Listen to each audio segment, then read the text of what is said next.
bit of a teaser video today, so I'm going to play that really quickly for you guys. Then we'll get back to you, kind of discuss all the details and some of the other side of what could potentially be happening.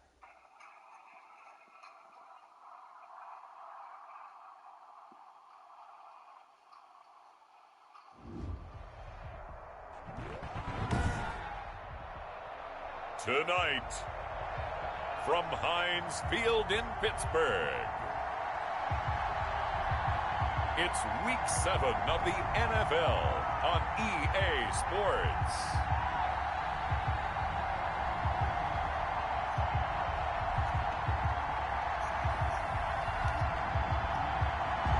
We are just across the Allegheny River from downtown Pittsburgh at rain-soaked Heinz Field in the Steel City. Tonight we kick off Week 7 with a great Thursday night matchup here between the Baltimore Ravens and the Pittsburgh Steelers.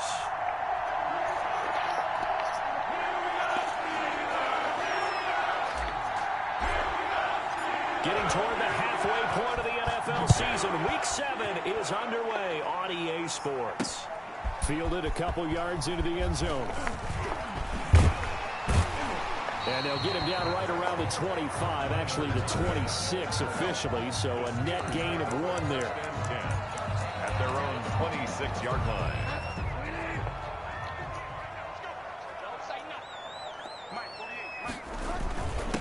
First carry for the 2018 Pro Bowler, James Conner. Only a couple there as he'll be brought down about the 28. Down at the 28-yard The numbers there for Conner in last week's game. 14 carries, 112 yards, and a touchdown. And now that he's playing a Thursday night game, short week, you know, he spent a lot of time in the trainer's room in the cold tub trying to get his legs back for this game. A hit as he throws there, incomplete.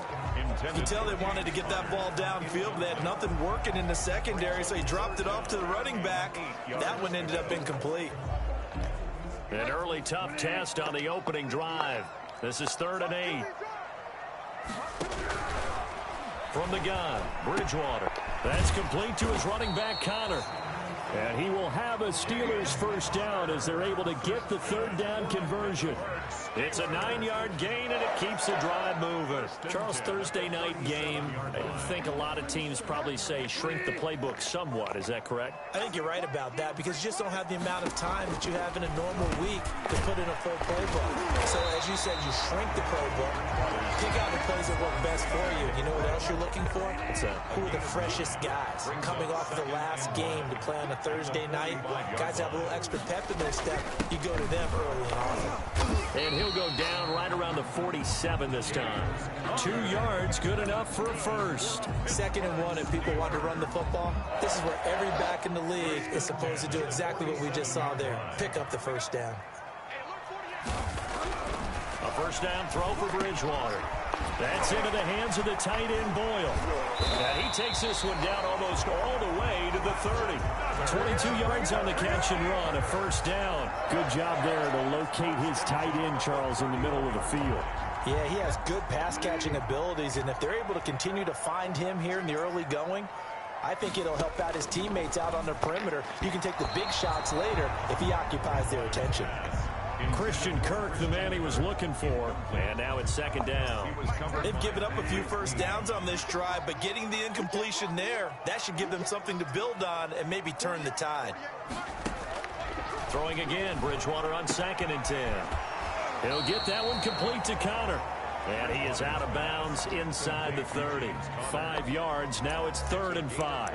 I'm not sure that this play was designed for him specifically, but they got through the progressions and got the ball to him. So, 2nd catch on the drive. He may not be a primary guy, but they definitely want him involved, don't they? Absolutely. This early, the opening drive, as you said, 2 catches. So, if they can get him going in the passing game, and he's going to go down here, a sack. They push him back to the 34. You know, last week it was unbelievable how many times they were in the backfield. They had 7 sacks. Whatever they had for pregame meal last week, maybe they had it again. I think they're going to continue to repeat it if they keep this up. But remember, we were at their facility, and we walked past the defensive meeting room, and what did it say over the door? Rush the passer. It's a philosophy. It's a statement. That's who they want to be, and they've been very successful with it. Yeah, an opening drive sack. Good field position to start the drive after the missed field goal. Here's first down from the 42. Now, if this was a clear day in September, I'd say this is well within his range. I feel very confident about this kick, but let's be honest about it. It's caught inside the 25. He'll get this one down near the 20-yard line, just shy of the 20. That one good for 37 yards. They started this drive with terrific field position, and it's going to get even better after that play. Had great options with where they started, so they decided to press their advantage, and it paid off. A first down carry for Barkley won't lead to much as he'll take this forward for maybe a yard. It's second down. Defensively here, you're facing a top-5 team in terms of points scored in the NFL, so when they're that high power, you've got to find a way to hold them under 20, because to me, that's the magic number. 20-point score, you give yourself your best chance to win. So if they're up around 24, 28, 30, they could be in some trouble. And I think so, because then you turn it into a shootout, and that means your offense has to keep pace. Eluding the pressure right. Oh, you saw that one coming. It's intercepted. Thrown back across his body. Picked up by Eli Apple. And the return will stop them well inside their own 20 at the 15-yard line. The Pittsburgh offense at the line to start their next drive. Last time out, they had that long 50-plus yard field goal that they missed.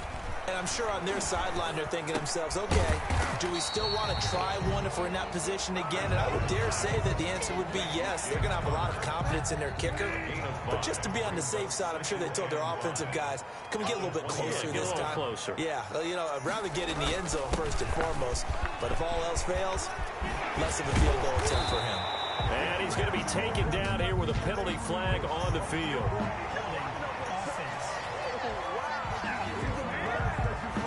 So a decent gain, but all for naught on the penalty. It's too bad, isn't it? They were feeling pretty good about it. The only people celebrating, the guys who just gave up that play.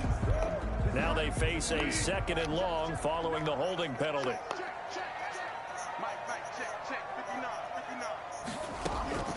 Play fake. Bridgewater. Stepping up. He's going to keep it. The escapability in evidence there is that one good for 15 in the first. Partner, he was going through his progressions. Not there, not there. After about the third one, he decided he better pull it down and run for it. And he slides down and avoids the hit for good measure.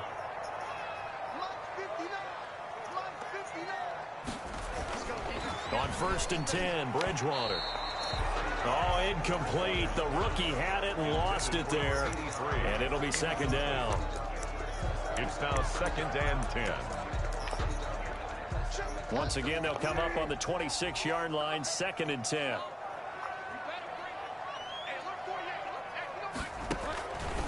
Out of the gun, Bridgewater. Open man is Kirk, complete. They get 6. That'll leave them with 3rd and 4. It's a gain of 6. They had the catch on second down, but it didn't help at all, and now they're looking at third down here. No score after 1 on EA Sports.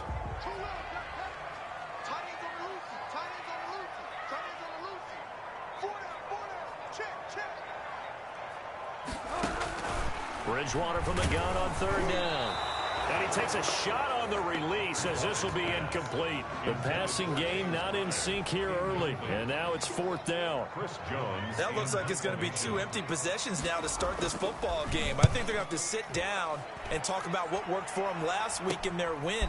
Sometimes you over-game plan, overthink things. Get back to what works. So a good punt there, but a nice return of 11 yards. And the Ravens, they'll take over. The Raven offense set at the line for this next drive. And the interception thrown in the red zone last time. We'll see if they can rebound. I just have to think the last thing he said as they went back out. And this will be caught at the 30. He's got this to the 30 before being taken down. That one nearly 30 yards, 29 officially. That is definitely what we call on defense an uh-oh play. And what you mean by that is against Lamar Jackson, when you see him out of the pocket, your first thought is, uh-oh, he's going to try and run it. How do I get to him and get him on the ground? And guess what? That didn't happen, and his receivers took advantage. 2 yards the loss, second and 12. And 12. At the 32-yard line. On second and 12, Jackson, and that'll be incomplete. Jackson took a pretty good shot as he tried to pull that one in. Couldn't hang on, third down. Third down. And Jackson, escaping the pressure right. Into heavy traffic, and it's intercepted. Picked off by Eli Apple. And a big turnover there as his guys will get the football back. Well, I get what he was trying to do. He was moving to his right and trying to shift the coverage, but instead he shifted the coverage also to the right and threw right into it for an interception. And he is met at the line of scrimmage, and he goes down right there. No gain on the play there, second down. Officially nothing on that last run. They'll try again, 2nd and 10. Now Connor. A first down for Connor and then some, as he's all the way up to the 24-yard line. It's a pickup of 17 and a first down. I don't know what this says about me, but I love successful runs up the middle when the blocking is so well executed like that. And it doesn't matter whether it's zone blocking, whether it's a power scheme. When you have a blocker on a defender, and then the running back can read it, find the proper hole, and just go, sometimes a thing of beauty. Following the pickup of 4, here's 2nd and 6. From the gun, a give to Connor. And he's going to be met at the line of scrimmage and taken down. No gain on the play there, so they're left with a 3rd down and 6. No gain on the play. It's 3rd down and 6. From the shotgun, it's Bridgewater. Into heavy traffic, and it's intercepted. Picked off by Marlon Humphrey. And they have possession, and they have it at the 38-yard line. So here's a 1st and 10 at the 38. After the interception, here's Jackson. Got a man, and he hits him in stride. And all the way in for a Ravens touchdown. Touchdown. And there they got him the ball. Just get it to him, let him do the rest. You know, he probably said that to his quarterback as he broke the huddle. I like the play call. Just get it to me. I'll take care of the rest of it. Helping out his rack, right? R-A-C? Run after catch, and he loves that, and he's going to carry that in at contract time. After the touchdown, Cook now to kick this one away. Tyler Lockett now with a return. And the tackle going to be made right there at the 25-yard line. At their own 25-yard line. Pittsburgh set to take over again on offense. It hasn't gone particularly well for them. That's obvious. In these conditions, no points so far. They've got to get that offense on track. The question, how do they do it? It is the age-old question, isn't it? And to me, finding a way to make... And he goes down. The Ravens able to get to him. 2 sacks last week, another one right here. He's been unblockable lately, and I think that goes all the way back to not just his offseason, but the film study he's been doing during the week, because I think he's found matchups that he likes, and he's capitalizing. And a few times he's even defeated double teams. He doesn't care at this point. Christian Kirk. Well, as we get ready for 3rd down, let's go back and recap here. The sack on the first play of this drive, that threw a wrench in what they were trying to accomplish, because they were compelled to throw the ball on 2nd down. A running play was not in the works. And that incompletion set up another passing down here on 3rd and long. Decent gain on the scramble to 6, but now it's 4th. The Steelers send out their punter now, as he'll punt it away for the 2nd time.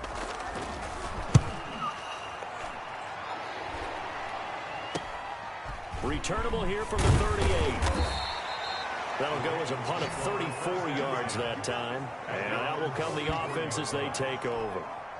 The Raven offense set at the line for this next drive. Things progressing to plan so far. Their defense has been solid, and they've got themselves a 7-0 lead after the touchdown the last time they had the ball. And this is no time to even think about, hey, are we going to milk the clock? Hey, are we just going to do ball control? This is the NFL. 7-0 leads, they don't last very long unless you continue to push the envelope on offense.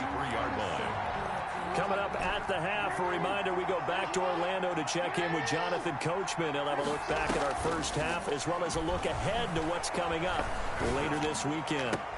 The throw right sideline here is complete. Yeah, he'll be out just a yard or two shy of the 30. That one good for 26 and a first down. It's worth noting when you talk about Jackson's running ability, the Baltimore wide receivers had just over 1,400 receiving yards combined last year. And, Charles, that was the fewest yards by a wide receiver group in the NFL since 2011. And, partner, I expect that number to go up this year. Last season, Lamar Jackson got very comfortable with his tight end group. In fact, he had one tight end that went to the Pro Bowl. But I think now, because of his ability to run the ball, it'll bring defenders closer to the line of scrimmage, and you'll see more big plays from the wide receivers downfield. Again on 2nd and 10, it's Jackson. And that one goes incomplete. He's maybe lucky it wasn't a fumble as he got hit as he threw it. Now they face a 3rd and 10 after back-to-back incompletions. Again, Jackson. And that is incomplete. Problems on 3rd down so far in this first half. Relatively small sample size, but they're now 0 for 3. And the average in the league, somewhere around 40% on 3rd down for offenses. So what's the answer to this? Either convert them or don't get to 3rd down in the first place. Get your big chunks of yards on 1st and 2nd down. And it's incomplete. They cannot convert, and they turn it over. The Ravens go for it, but come up empty. And this Steeler defense able to come up with a stop. The Steeler offense here about ready for their next drive. And on the last go-around, they really couldn't get anything going. They had to punt from deep inside their own territory, which means you're going to lose the field position battle as a general rule. What they're looking for now is a little more consistency, move the ball at least a few times on offense, get a couple of first downs, and hopefully flip the field. Yeah, just something to build off of. That's what they're looking for here.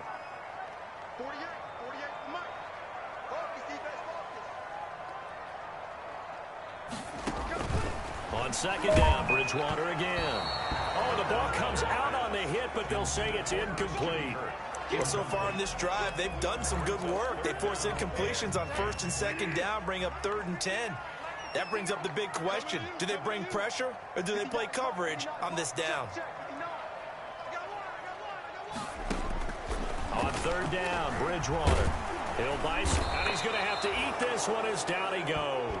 Bridgewater sacked. That's 3 sacks now, and that's not much of a surprise to me, nor should it be to you. This team, they lead the league in sacks. Yeah, they do. This is something that we are starting to witness time and time again. He's been a busy man here in this first half as he gets it away. And taken right into 35. So a change of possession here on the punt.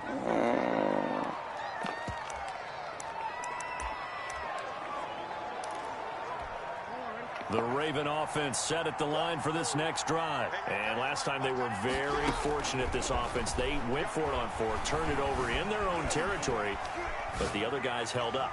They didn't give up any points. So how about the guy with the #1 headset on the sidelines, the head coach? That was planned going into it, not necessarily to not get the first down or to have the defense have to hold But he up. trusted his defense. Trusted his defense very much, and I think that's how he's going to play this game. Go for it, be aggressive, because I've got the Wild Bunch backing me up over here on my own sideline. Well, we'll see what his offense can do. And it's 3rd down.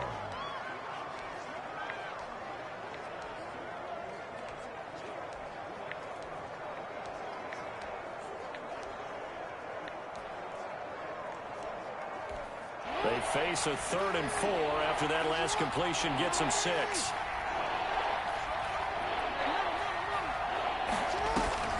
From midfield now, here's Jackson. On the crossing route, complete. It's Knight. And he's going to have a first down here as they're also into field goal range at the 28. Give them 22 there on the 3rd down conversion.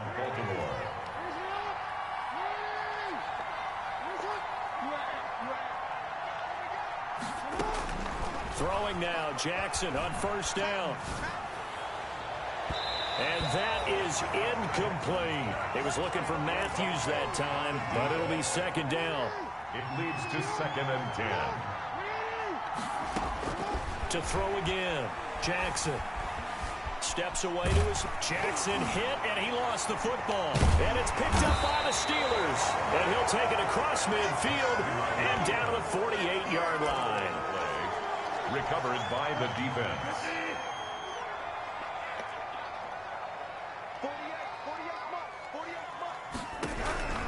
Bridgewater now after the fumble recovery.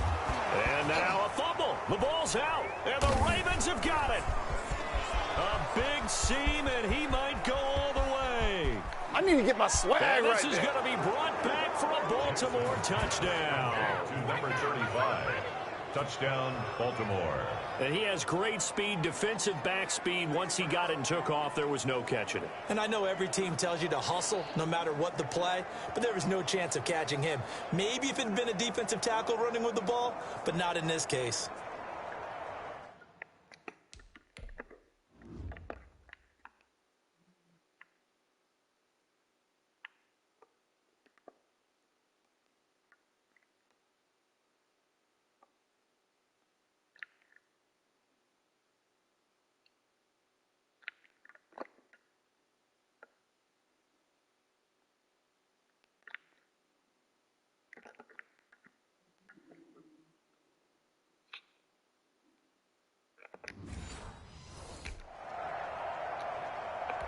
Sam Sloman now for the point after. And it's good to make it 14-0. So not only the cough up, but then the pickup on the other side, the scoop, and the score the other way. The fumble return for a touchdown.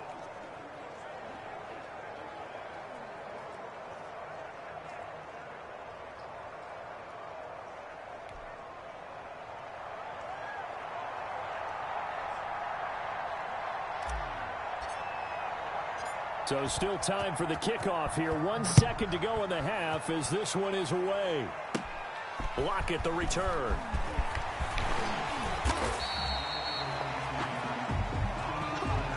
So we come upon half. The second half upon us sooner than we bargained for. Week 7, second half. Let's do it.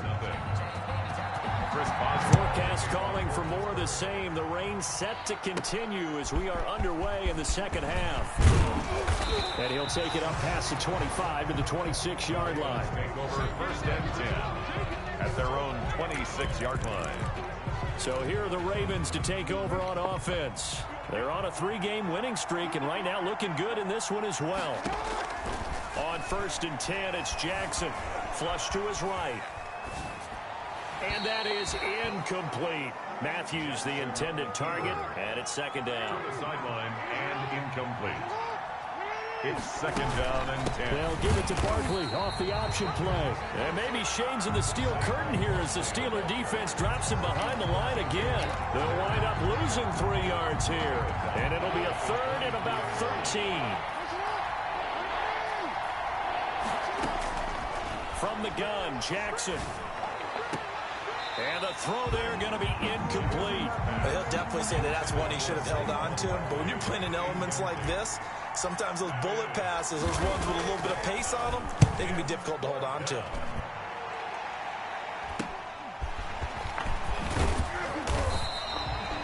A very nice punt that time, but they get 11 back.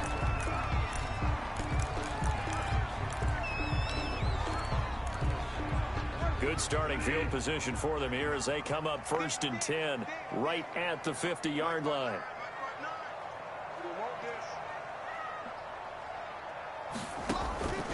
Bridgewater now from the 50. He's going to find his tight end Boyle. And he's able to get this one down to the 40-yard line. The Steeler first down on the pickup of 11 yards.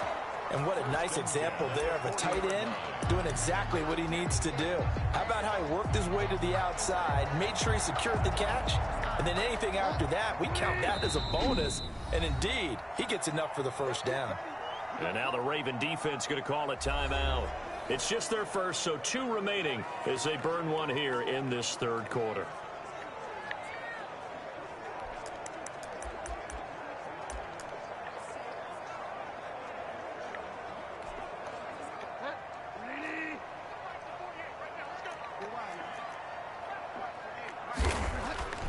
Bridgewater now. He's just going to dump this one off to his fullback out of the backfield. Complete to Alex. 6 yards on the pickup, and it'll be second down. It's interesting because when I'm watching college football and I'm evaluating guys for the draft now, My list of fullbacks, pure fullbacks, it's a very short list. I'm probably evaluating more punters and kickers now than I am fullbacks, but it doesn't matter what you call a position, it's who you put there, and there we saw completion. Now a man open down the middle of the field, and he'll go down at the 28. 6 yards the pickup, and that's a first down. The start for them near flawless. Defense gets them a 3 and out. 2 quick pass connections on offense. So that's how a team works together. Just what you described. Get them the ball, give them a little momentum, and they're capitalizing off of that. Thanks a lot, guys. And now the Ravens are going to take another timeout. And that's going to leave them with just 1 timeout remaining still in the third quarter. We'll see if that comes back to haunt them. We'll be back.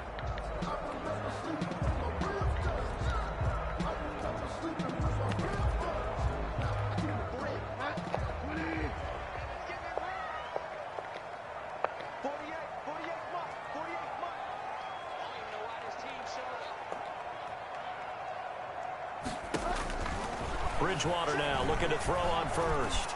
He's going to take off with it. And he gets it all the way down inside the 10 and mark him at the 5. No one there to help out downfield, but no problem. Scrambling for 22 in the first. Now that was an inspirational scramble for a first down, all the while absorbing a big-time hit. Well, we know the guys in the huddle appreciate what he's doing. But how about the guys in the press box, the luxury boxes, the guy who signs his checks, and especially the main guy with the headset on the sideline? I'm not so sure they like that so much. It'll be a loss of 1, and it'll be 2nd and goal. I think it's pretty evident we can say what a difference a week makes. Last week, he ran pretty much wild, didn't he? Did pretty much what he wanted to do. But this one, they've stopped him cold. That, to me, that's good scouting and even better execution. Yeah, and they stopped him behind the line right there. They obviously watched the tape a few times and made some adjustments.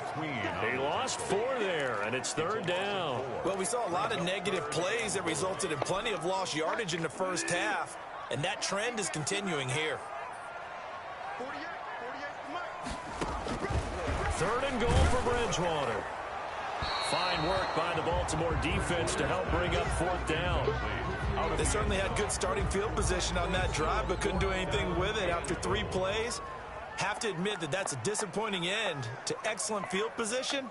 When that drive started, they had 6 points that they were thinking about. And the 11-year veteran bangs it through, and they will get themselves on the board here at 14-3. So he missed that field goal earlier, but he says not this time. Able to knock it through, give his guys 3. I like his poise. I like his confidence, his belief in himself. Sometimes when you miss that first one, you see a lot of guys sag and they can't make the next one. Not in this case. Stepped right up like a pro. 28-yard line. Baltimore about ready to go on offense. They've got the lead. Last time had to punt it, though. What's the key to this drive? I think it's leverage. The leverage. Big guys up front. You know the motivational speech on the sideline is, guys, give us an opportunity. Protect the passer, create space for our runners, and let's go ahead and get these guys. Low man wins. Let's go do it on this drive. We'll watch that leverage on this drive. Now it appears we have a Steeler here slow to get up. We'll check on his status when we get back. A big hitter to start the drive has him up near midfield here for 1st and 10. Jackson from the shotgun. And it's knocked away and incomplete. Eli Apple, good to the core there as he gets in and knocks it away. Well, thanks for joining us here on a Thursday night in the NFL. 3rd quarter, 2nd and 10 coming up.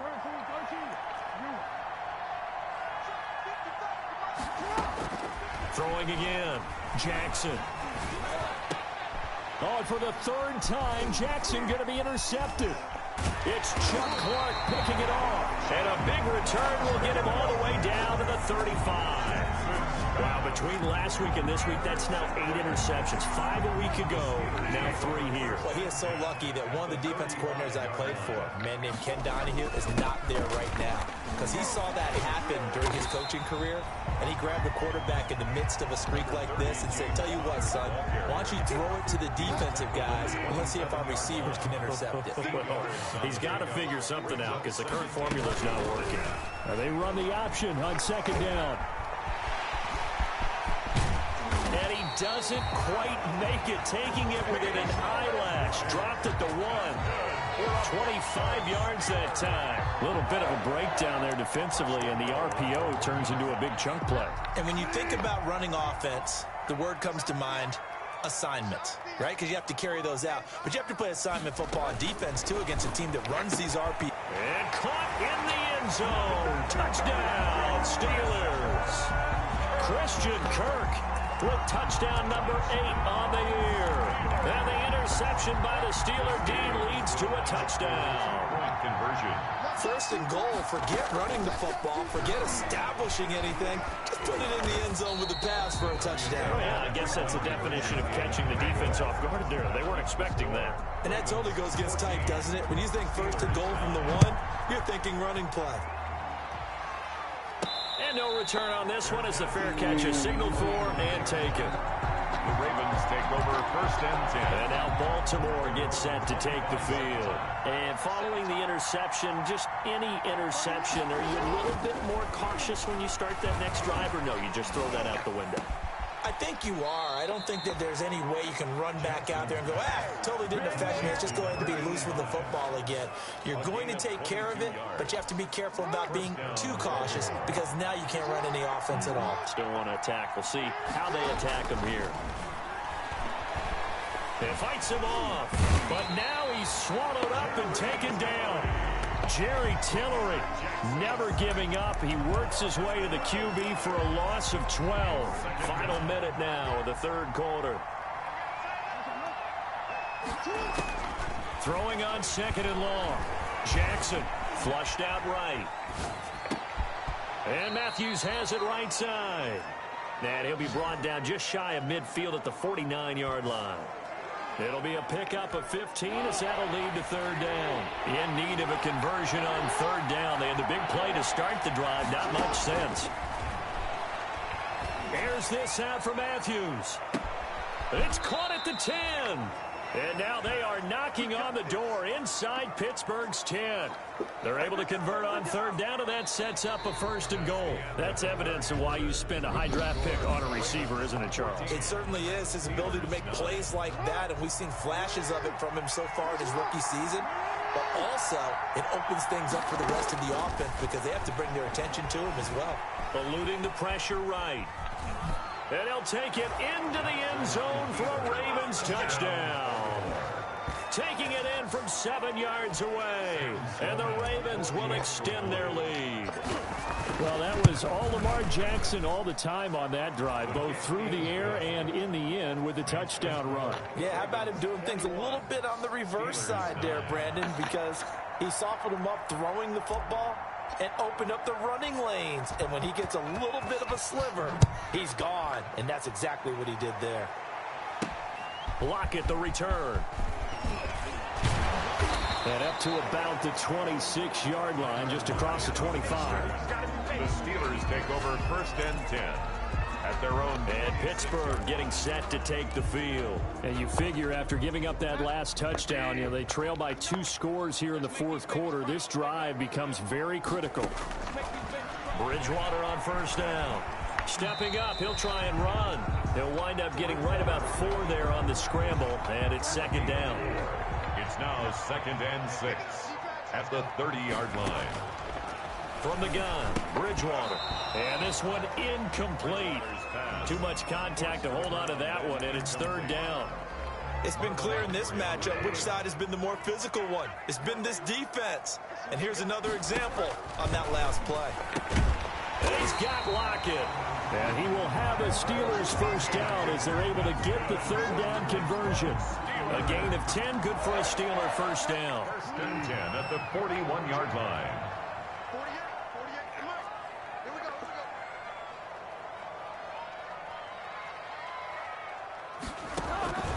Throwing is Bridgewater. Looking right sideline, but it's incomplete.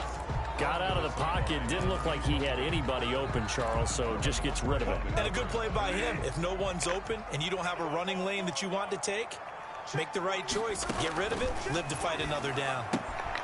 Throwing again here on second down, this time complete. 5 yards. Now it's 3rd and 5. One thing I think that's safe to say defensively, the tackling's been really good. And because of that, it's been very, very hard for them to move the ball because you're not getting the benefits of run after catch. They're tackling them almost on the spot. That means they have to run extra plays, harder to move. And he's going to go down. They sack him back at the 42. Nick Bosa able to record his 5th sack of the season. Now, that was just absolute perfect man coverage. Nowhere for them to go with the football. Led to a sack. And that's really difficult to do in today's NFL with all these gazelles running around that you're trying to cover in the secondary. That's to his running back, complete. And he'll be taken down, but not before he gets into enemy territory. The time to pull out the stops is now, and they convert there on 4th down. 1st and 10 at the 46-yard line. A 1st down throw for Bridgewater. That's going to be caught by Kirk. And into the end zone. Touchdown, Pittsburgh. Christian Kirk, his 2nd touchdown of the game and his 9th on the year. And the Steelers are able to make this a close game again. I know Paul Revere talked about by land or by sea, right? You know, 1 by land, 2 by sea. He didn't mention air because right now we're seeing a big-time performance, aren't we? That's 2 touchdowns so far in this game. Where'd you pull that one from? And, you know, every now and then I actually listened in history class. And you're just a scholar all the way around. You're reading all the time. I like that you fit that in your podcast. You know, I just grab a nugget when I can. Charles, you said the magic number was probably right around 20 for this defense because they're facing one of the top 5 offenses in the league in terms of points scored. They've had their moments, but this offense just a little too good, isn't it? They really are, because no matter what you do to make an adjustment on defense, they've got an answer for it. He lets one go deep and got his man complete. And they'll get this well past midfield before being stopped just before the 35. 36 yards on the play. As a general manager, you're counting on your 1st and 2nd round draft picks to have a big-time impact on your team. But where you make your bones, rounds 3 through 7. If you can find a few diamonds in the rough there, develop them, then you've got something going, and we're seeing one right here. And plays like that lead me to believe that they found. And look at this. They get the turnover they needed. It's intercepted. Picked off at the 25. And he's able to get it back to the 33-yard line. Gosh, you add up last week and this week now. That's 9 interceptions in this 2-game stretch, and we're not done here. It's almost as if they can't even believe their eyes. Or maybe, partner, is the confidence level in him so high that they believe he'll get out of it and make plays for them to win a game. Well, they've said they believe in him. That's being tested right here.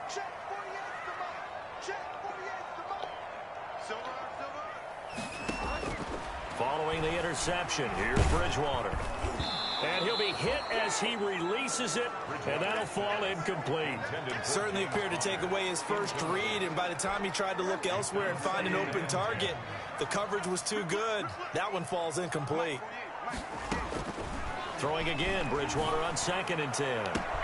He'll get that one complete to counter. And he'll be taken down, but not before they work it across midfield.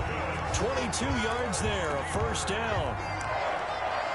1st and 10 at the 46-yard line. 4th quarter, down to the final 2 minutes, and we've got a 1-score game.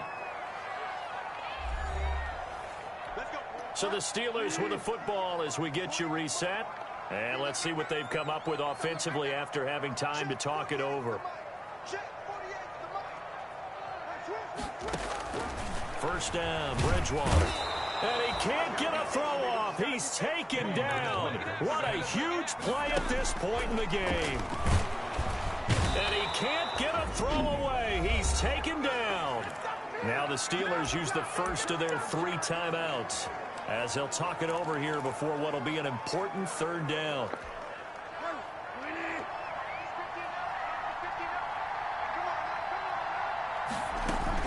Back to throw. A hit as he throws there, incomplete. Intended for number 83, incomplete. 2 huge plays there down the stretch. The sack on 2nd down. Now they force the incompletion. That's going to lead to a do-or-die 4th down. And they look like they've got the confidence right now that no matter what gets thrown against them, whatever play gets run, they have the ability to shut it down. They're just brimming with it right now. He's going to let it fly. That's going to be knocked away and incomplete. So now let's reset here, Charles. They do have 2 timeouts left, so they can stop the clock twice. This one's not quite over yet. No, and what you're doing on defense, you're going to use both timeouts, obviously. But you've got to call defenses are going to force the issue early, meaning you want that play over fast. You don't want to give them time to dance around in the backfield or run a wide sweep that'll take off time. Blitz them, put pressure on them, make sure that play ends quickly. And he is into the end zone for a Baltimore touchdown. A big play there. His second touchdown of the night. And the Ravens will add on to their lead. Well, it'd be real easy to say that they are firmly in control right now, but I'm looking at your face and I'm thinking I've got to be careful with that. Well, it's a 2-score game. You're inside at 2 minutes. I think you can breathe relatively easily now. Yeah, you can, but still, you got to stay vigilant. Can't give up anything cheap and easy. That could put you in some jeopardy. After the touchdown, Cook now to kick this one away. Block at the return. And able to get this out to the 25. First and 10 at their own 25-yard line. So now the Steelers down by 12. At time, a huge factor. How will this thing pan out? We'll watch as they come up on first down.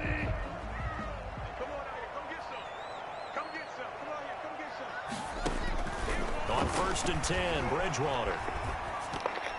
And the tip there altered the ball flight, and it falls incomplete. It'll be second down. Incomplete. Yes, sir. How about an attaboy there on first down? Got his hand in and knocked it away. A second down throw for Bridgewater. And he comes back with one complete. 30, the 20, 10, and into the end zone. Touchdown, Pittsburgh. A big play there. His third touchdown now on the year. And the Steelers have now made this a one-score game. Okay, game on. Don't go anywhere yet. You got a one-score game now.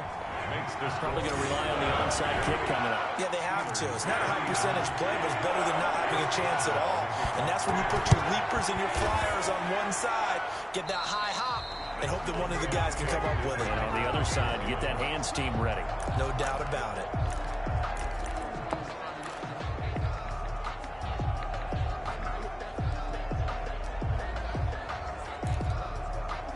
And now here come the Ravens. And checking the timeouts. They do have 2 defensively, but no real need to use them as they're not going to be able to stop the clock after that.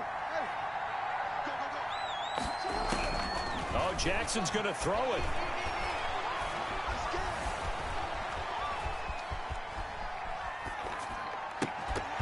And that is incomplete. He couldn't hold on through the contact. Brings up second down. So after the incompletion on first, now second and 10. Now Jackson. On the crossing route, complete. That's Knight. And they do finally get him, but he makes it all the way to the 6.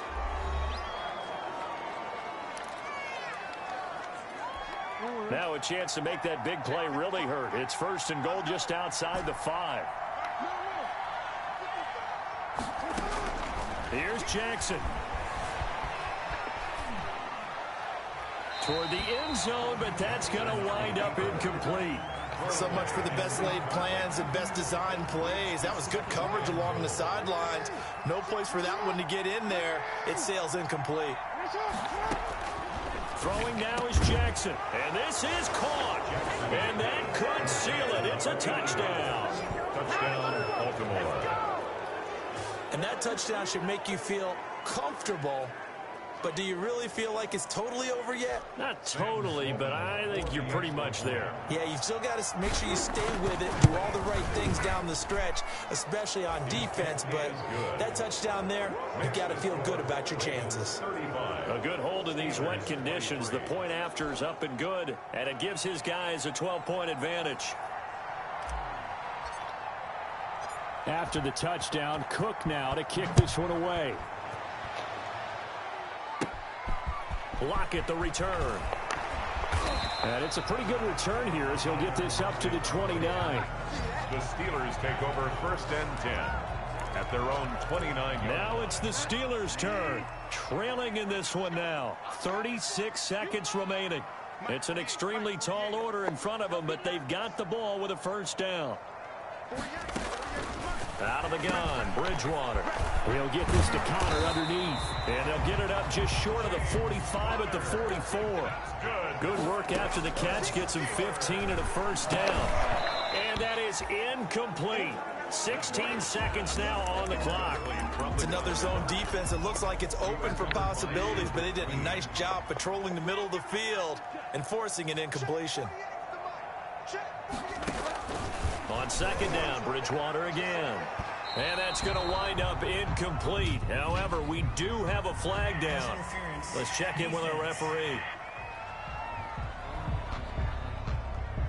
Well, you won't hear any boos from this home crowd on that call. No, not at all. And it's been a long day for this crowd. Waiting for this game. It's been a long evening as well. Finally, they feel they got a call.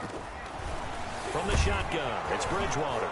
Now he's hit, and Bridgewater loses the football. And it's picked up by the Ravens. And they take possession of the football and have it at the 36-yard line.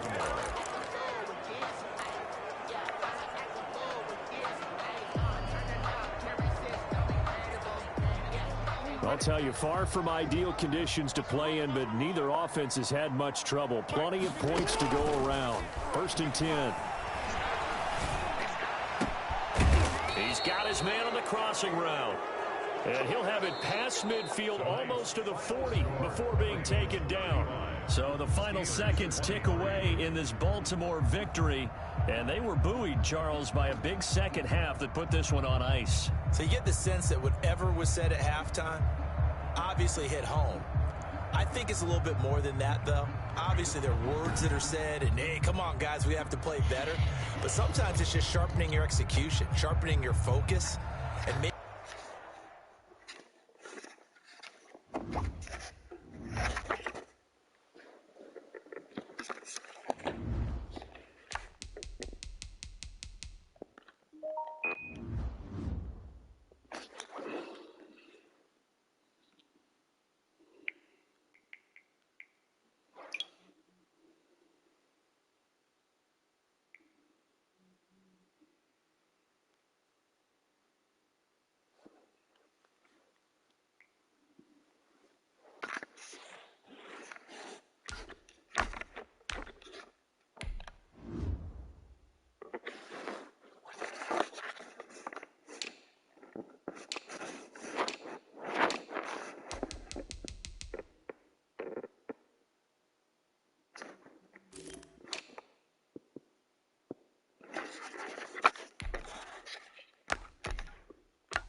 slurs being used in his chat and on stream. He had some very interesting takes, and I thought as a black man in America, I thought I could give some decent insight on things. Let's talk about it.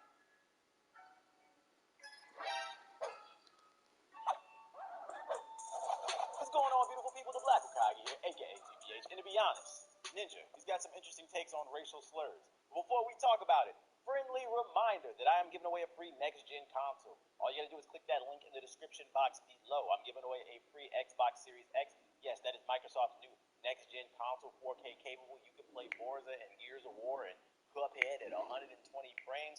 So if you want to get your hands on a next-gen console for free, click that link in the description box below. Pause this video, go sign up. It doesn't take but a minute, and then come back and watch this video. And when you do come back, make sure to hit that like button. Cool? All right, back. Let's talk about today's story. So according to this GameSpot headline, it says, popular streamer Ninja says it's not his job to teach your kids about racism and white privilege. And just as a disclaimer for those of you unfamiliar with my content, my personal beliefs, I often believe the truth lies somewhere in the middle. A lot of times people have biases and they're unaware of it. So a lot of times people with their opinions, they lean either left or right and they like to pretend like their opinions are facts.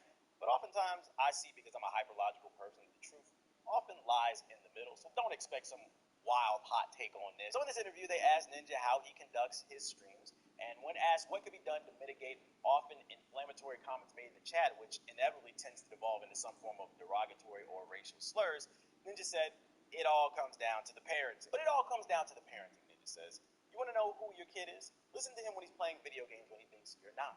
Here's another thing. How does a white kid know he has white privilege if his parents never teach him or don't talk about racism? I feel like first and foremost, I'm going to kind of focus more on the racism side of things because I feel like that's easy to identify versus the white privilege thing. That's a whole different conversation that I feel like a lot of white folks are not well equipped to even talk about because you benefit from it and you unconsciously benefit from it. So it's hard for them to explain that. So I don't even know why they're talking about that.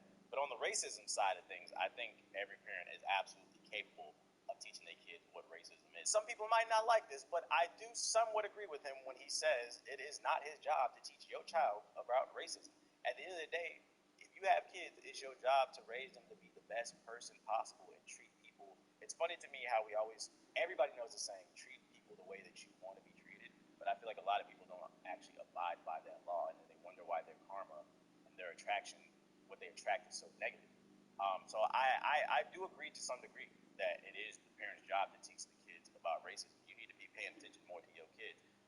This is something I even gotten, not necessarily about racism, but like he was talking about paying attention to your kids and what they're doing when they're playing video games. This is something I got on my parents about because I have a younger sister. I'm 20 years older than her. Yeah, my parents were fucking when I was 20.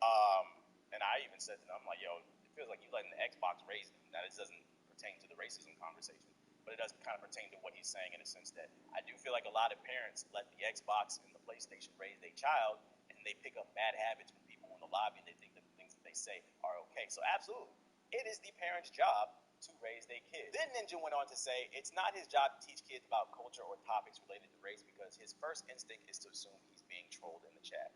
All right, so this is where I do disagree with him. What the fuck are you talking about, dog? Like, this is an example of what I be saying that is like, I don't want anybody thinking I have a problem with Ninja per se, but like the internet is just weird. The first thing you think on your stream when someone calls you the N-word with the hard R is they must be a troll. Nah, that ain't it, dog. He goes on to say, if they're gaming and their first interaction with racism is one of their friends saying the N-word and they have no idea what it is, what if it was on my stream? Ninja asked. Is it my job to have this conversation with this kid? No, because the first thing that's going on in my head is the kid is doing this on purpose to troll me. If someone says a racial slur on someone else's stream, it can potentially get the streamer banned. It's awful, but that's the first thing that I think of. Yeah, I do think it's pretty fucking awful that the first thing you think of when you hear the N-word and you have like a large audience is, oh, this person is trying to troll me and I can get banned.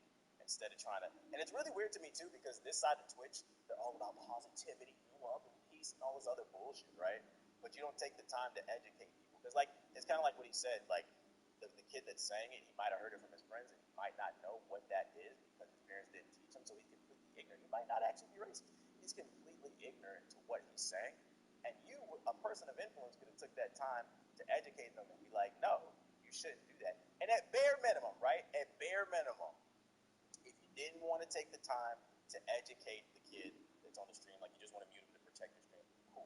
What you could do is you mute them, and then you talk to your chat and explain to them why that's not cool to say that. And you shouldn't come from a standpoint of because I might get banned. I'm not gonna lie, that sounds corny shit. You're just worried about getting banned instead of making the world a better place. Because whenever some bullshit happens in my chat, and people know, I will fucking cook your ass. I will pause the game and I'll explain to you why you were dead ass wrong. Especially when people be talking about like certain things like generalizing women or generalizing men, or like it can be any type of topic where you're just like completely wrong. You should take that time to educate people. And you know what the crazy thing is? Like years later, like those people come back and they'll apologize and they'll be like, "Yo, I grew a lot because you took the time to teach me those things." Is it his job to absolutely teach these kids everything? No, but you could use your platform just a little bit to check. Then he goes on to say, "I don't think it's gaming. I think it's internet culture. People behind the screen, they say what they want and they get away with it. You have complete anonymity." And then he keeps talking and blah blah blah blah blah. Basically, you're behind a keyboard and you can't do nothing. I don't think it's internet culture. I believe a lot of you are racist and you don't want to admit it. One of the things that I always talk about on my stream is be careful who you interact with in the gaming community, because one of the things I think is really weird about the gaming community is a lot of you little nerdy motherfuckers that got bullied when you were kids, when you were in high school, little weird ass motherfuckers that are like 35 years old and still talking about how you got bullied in high school and how it traumatized. Like, you need to go to therapy first and foremost. But like those people, like a lot of times they think because they got bullied for playing fucking Crash Bandicoot and Banjo-Kazooie when they were a kid, they think that justifies everything that they do, but they don't have any type of blind spots, right? I always say, just because someone is a gamer does not mean they're a good person. And I don't want anybody thinking that I'm saying that Ninja is a bad person. I think he's a little bit ignorant on certain things, but I don't think he's a bad person. I always say, just because someone's a gamer does not mean they're a good person. Be careful who you watch, especially with these content creators. I remember I went viral on Reddit a few years ago, back in 2017, because I put out some tweets. Mind you, this is the only time they ever post me on Reddit for some drama. They might post me for this too, because I'm talking about drama. And I had mentioned, like, I noticed like a lot of big white streamers. I don't know if because I don't pay attention as much anymore, but like at that point, I saw a lot of it, like on Twitch fails. A lot of big white streamers whenever someone donates, there's like a robot that'll read out the message when somebody donates. So somebody will like donate $5, and then they would just spam the N-word all over somebody's stream, and like that shit always kind of wigged me out, because I understand it is right. It is the parents' job for the most part to educate people on racism. But what I will say is that shit is not cool when you allow people to do that on your platform, because to me that says to you a $5 donation is more important to you than being a good person. And if you ask me, that's the worst type of person. How hard is it to turn your donations off for 5 minutes and tell your chat like, "Yo, chill the fuck out and ban that person"? How hard is that? I don't understand that. I do believe what he said is true. It is the parents' job to mainly educate people on what's going on in the world, but that shouldn't stop you from the fact of checking your own chat about certain things. Like, I don't expect Ninja to be out on Twitter being this super progressive person fighting for black rights and all this other stuff, because to be honest, I don't even look at the team for that. Like, I don't care. But you can be an ally. At bare minimum, what I think you can do is, if you do see some bullshit in your chat, take the time to educate your chat and be like, "Yo, you don't even have to do it every time.